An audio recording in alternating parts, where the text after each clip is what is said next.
Hello everyone, आप देख रहे हैं न्यूज़ोपीडिया, साथ में आपके शिखा ठाकुर। आपको उत्तर प्रदेश के मुखिया योगी आदित्यनाथ का भाषण याद होगा, वही मिट्टी में मिला दूंगा वाला भाषण। उत्तर प्रदेश में एक से बढ़ करके एक माफिया मिट्टी में मिलाए जा चुके हैं। किसी का एनकाउंटर हुआ, किसी की गाड़ी पलटी, कोई और जेल में कोई चल बसा। दरअसल योगी राज में एनकाउंटर की अपनी एक पूरी कहानी है। आए दिन कोई ना कोई अपराधी लंगड़ा करके चलता आपको नजर आ जाएगा, तो वहीं पुलिस की गोली से कईयों का राम नाम सत्य हो चुका है। ये हम सब ने देखा है। अब उत्तर प्रदेश की जनता इस ऑन द स्पॉट जस्टिस के सिस्टम को कितना पसंद करती है, ये तो वही जानती होगी। लेकिन विपक्षी पार्टी ने एनकाउंटर्स पर आंसू जरूर बहाने शुरू कर दिए हैं। ताजा आंसू है समाजवादी पार्टी के मुखिया अखिलेश यादव के, जो डकैती के आरोपी मंगेश यादव के एनकाउंटर पर व्यथित नजर आए। अखिलेश यादव ने न सिर्फ मंगेश यादव के घर अपना एलिगेशन भेजा, बल्कि योगी सरकार पर मंगेश यादव की जाति देख करके एनकाउंटर करने का आरोप भी लगा डाला। उन्होंने कहा कि उत्तर प्रदेश में जाति देख करके एनकाउंटर्स होते हैं, ये स्टेटमेंट था। 5 सितंबर को अखिलेश ने एक्स पर पोस्ट भी किया और उन्होंने लिखा कि लगता है कि सुल्तानपुर की डकैती में शामिल लोगों से सत्ता पक्ष के गहरे संबंध थे, इसलिए नकली एनकाउंटर से पहले मेन आरोपी का सरेंडर करा दिया गया, दूसरे लोगों के पैरों में गोली मार दी गई और जबकि जाति देख करके जान ले ली गई। कुल मिलाकर के अखिलेश यादव का दुख था कि एनकाउंटर में जो मारा गया आरोपी है मंगेश, वो उनकी ही बिरादरी का है। वैसे कहावत है कि जाति ना पूछो साधु की, वैसे ही अपराधी की भी कोई जाति नहीं होती है। लेकिन अखिलेश यादव और उनके मित्र राहुल गांधी को ऐसा लगता है कि योगी सरकार जानबूझ करके यादवों और मुसलमानों के एनकाउंटर्स करती है, बाकियों को छोड़ दिया जाता है। अब जब अपराधी की जाति भी ढूंढी जा रही है, तो फिर जरूरी हो जाता है कि जरा एनकाउंटर से जुड़े हुए कुछ आंकड़े आपके सामने रख दिए जाएं।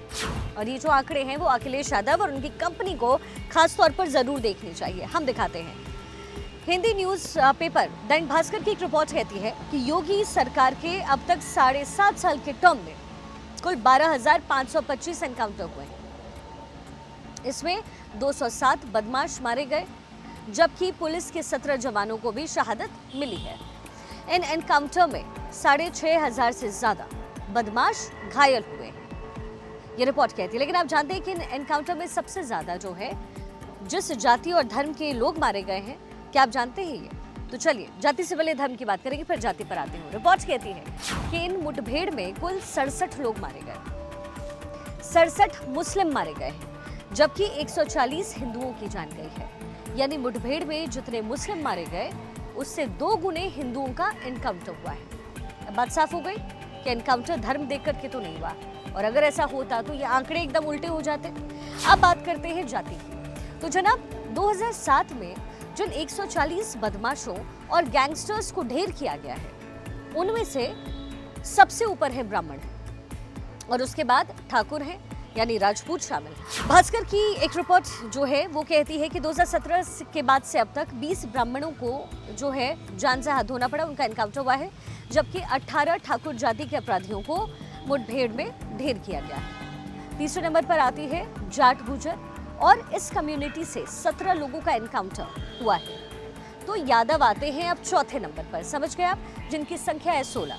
यानी टेक्निकली मुस्लिमों से ज्यादा हिंदुओं का एनकाउंटर हुआ और यादवों से ज्यादा ब्राह्मण के एनकाउंटर हुए हैं, बल्कि ब्राह्मण सबसे ज्यादा हैं जिन्हें एनकाउंटर में मारा गया है। लेकिन इनमें से किसी की तरफ भी अपराधी की जाति का जो रोना है उनकी तरफ से नहीं रोया गया। कानपुर के बिकरू कांड के बारे में हर कोई जानता है। विकास दुबे ने अपने घर दबिश देने पहुंची पुलिस टीम के 8 लोगों को जो है मौत के घाट उतारा। एक डीएसपी रैंक के अधिकारी भी इसमें शामिल थे। इसके बाद जो होना था वही हुआ। विकास दुबे समेत पूरे गैंग का एनकाउंटर हो जाता है। आप सबने देखा, विकास दुबे ब्राह्मण था, लेकिन उसके गांव में भी लोगों ने उसे सपोर्ट नहीं किया क्योंकि वो एक अपराधी था। अब गांव वाले ये समझते हैं, लेकिन अखिलेश यादव को पता नहीं क्यों अपराधी में भी जो है ना जाति ढूंढना जरूरी है, क्योंकि जबकि आंकड़े कहते हैं कि उत्तर प्रदेश में अपराधी की जाति देख करके गोली नहीं मारी गई, उसका अपराध देख करके गोली चली है। और इसलिए जब अखिलेश यादव ने मंगेश यादव की जाति का रोना रोया, तो योगी आदित्यनाथ ने उनसे पूछ डाला कि सुल्तानपुर में ज्वेलर्स की दुकान लूटने वाले जो डकैत थे, अगर वहां बैठे ग्राहकों की हत्या करके भाग गए होते तो क्या उन लोगों की जान वापस आ सकती थी? दुकान पर बैठा ग्राहक किसी भी जाति का हो सकता था, यादव हो सकता था, दलित हो सकता था, ब्राह्मण भी हो सकता था। इसी तरीके से माफिया अतीक अहमद के बेटे के एनकाउंटर पे भी खूब सवाल उठाए गए। उमेश पाल मर्डर के मेन आरोपी असद को भी पुलिस ने बीते साल बांध गिराया। तब भी अखिलेश यादव ने इसे धर्म से जोड़ा और बीजेपी पर हिंदू मुसलमान करने का आरोप लगाया था। लेकिन अखिलेश यादव को हिस्ट्री के कुछ और पहलू भी याद रखने चाहिए, जैसे कि 2005 का निर्भय गुर्जर एनकाउंटर। निर्भय गुर्जर उस समय का एक खौफनाक डकैत हुआ करता था और मुलायम सिंह यादव उत्तर प्रदेश के सीएम उस समय थे। उस दौरान टीवी पर एक इंटरव्यू के लिए पहुंचे निर्भय गुर्जर ने खुलेआम शिवपाल यादव को अपना बड़ा भाई कहा था। यानी कि डकैत जो है वो शिवपाल यादव को, जो कि मुलायम सिंह यादव के बाद नंबर 2 की पोजीशन पर समाजवादी पार्टी में आते हैं, उन्हें भाई कह देता है। आज ना जाने ऐसे कितने आपराधिक चेहरे उत्तर प्रदेश में जो माफिया हैं वो दम तोड़ चुके हैं। अतीक अहमद और मुख्तार अंसारी दूसरी दुनिया में समय है, तो अब इरफान अंसारी जो है वो जेल में बंद है। लेकिन फिर भी अखिलेश यादव को मंगेश यादव में अपना बिरादरी भाई नजर आता है। वो आंकड़े देख करके वो ये अब भी ध्यान नहीं देंगे कि वो, क्योंकि वोट जो है वो तो बिरादरी से आती है।